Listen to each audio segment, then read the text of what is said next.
Pengacara sekaligus konten kreator Sondang Tarida Tampu Bolon menganggap lucu Nikita Mirzani lantaran mengaitkan urusan pajak Bunda Korla dengan Kedutaan Besar Jerman untuk Indonesia. Sondang Tarida Tampu Bolon menyebut kedutaan tidak mengurusi soal perpajakan.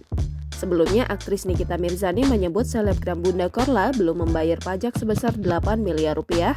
Pajak itu disebutkan Nikita Mirzani belum dibayarkan selama Bunda Korla tinggal di Jerman 20 tahun. Mengetahui itu, Sondang Tarida pun membuat video yang berisi tentang tanggapannya soal Nikita Mirzani yang meributkan pajak Bunda Korla. Sondang menyebutkan perpajakan itu adalah ranah Bunda Korla dengan negara Jerman. Ia juga mengaku awalnya tidak ingin mencampuri Nikita Mirzani yang gencar membahas Bunda Korla belum membayar pajak. Ia mengaku mulai merasa lucu ketika Nikita Mirzani menyangkut pautkan kedubes dengan urusan perpajakan. Ia menjelaskan kedubes Jerman merupakan perwakilan untuk mengurusi warga negaranya yang tinggal di negara lain. Selain itu, Sondang menyebutkan kedubes juga melayani pengurusan visa.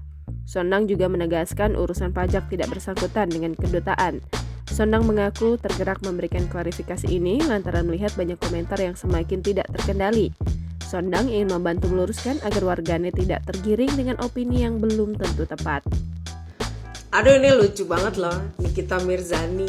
Kayaknya Mbak Nikita nih habis selesai urusan di Serang jadi makin lucu ya. Itu ngapain sih dia pakai pengaduan ke kedutaan Jerman. Kedutaan Jerman tuh nggak ngurusin yang kayak beginian.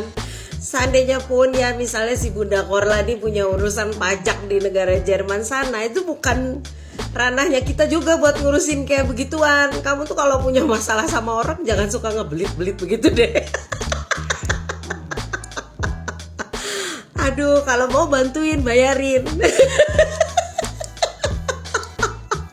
Ini lucu banget beneran.